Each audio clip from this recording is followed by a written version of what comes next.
Hay personas que nacen con la capacidad de transformar la sociedad en la que viven a una escala asombrosa. En la historia del turismo uruguayo, Horacio Arredondo es sin duda un claro ejemplo.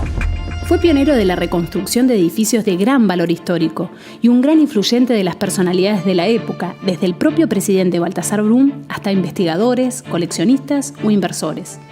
Sus contribuciones tuvieron escala de odiseas y hoy constituyen grandes motivadores del turismo.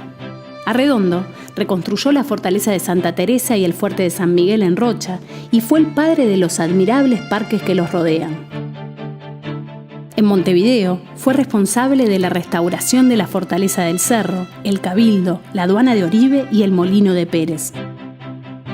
También estuvo al frente de la reconstrucción de la Posta del Chuy, en Cerro Largo, de la Calera de las Huérfanas y de la Estancia Narbona, en Colonia, así como de la Capilla de Farruco, en Durazno, entre otras grandes obras.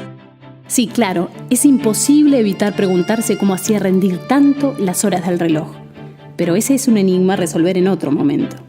Sus múltiples contribuciones adquieren una dimensión aún mayor si se tiene en cuenta que hasta la década del 20 no había conciencia de la necesidad de preservar el patrimonio edilicio y que muchos de sus logros fueron concretados a partir de su condición de servidor público, sorteando toda clase de burocracias y papeleos. Arredondo publicó decenas de artículos y libros sobre temas tan diversos como arqueología, historia, sociología, ornitología y fauna indígena. Su formación fue autodidacta e hija de un hambre voraz de conocimiento. Su entrega hacia Uruguay fue enorme. Los uruguayos también le debemos una extensa colección de piezas históricas integradas por puntas de flechas, hachas, rompecabezas y cerámicas, así como su biblioteca personal con miles de ejemplares que fue atesorando a lo largo de toda su vida y que finalmente heredó al Estado uruguayo. Cuando recién iniciaba el siglo XX, su espíritu aventurero lo llevó a recorrer el interior del país a caballo. Casi no le quedó rincón por conocer. Pero hubo un viaje que le cambió la vida para siempre. En 1917, con 28 años y cuando ya tenía esposa y 2 hijos, la fortaleza de Santa Teresa y él se encontraron mutuamente, y de esa conexión tan espontánea como desinteresada se benefició el país entero.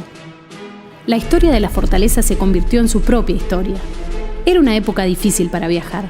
300 kilómetros podían ser sinónimo de 3 días de viaje y los más diversos imprevistos.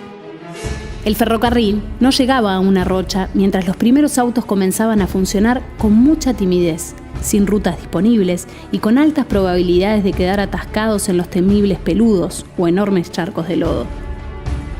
Bajo esas condiciones, no abundaban los valientes que se animaran a descubrir los atractivos del entonces bautizado como Far East o Lejano Oeste, pero Arredondo, afortunadamente, entró en esa lista. Hasta ese momento, la olvidada fortaleza de Santa Teresa apenas se conocía por algunos dibujos y relatos sombríos de historiadores de la época. La necesidad de comprenderla y evaluar las mejores alternativas para reconstruirla transformaron a Arredondo en historiador, en arqueólogo, en botánico, fotógrafo y hasta en especialista en fauna autóctona.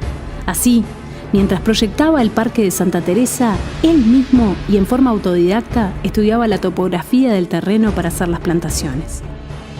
En turismo, fue un gran visionario.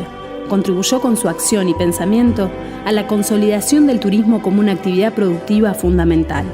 Fue pionero en la planificación del sector, con miradas de mediano y largo plazo y con total independencia de vaivenes político-partidarios.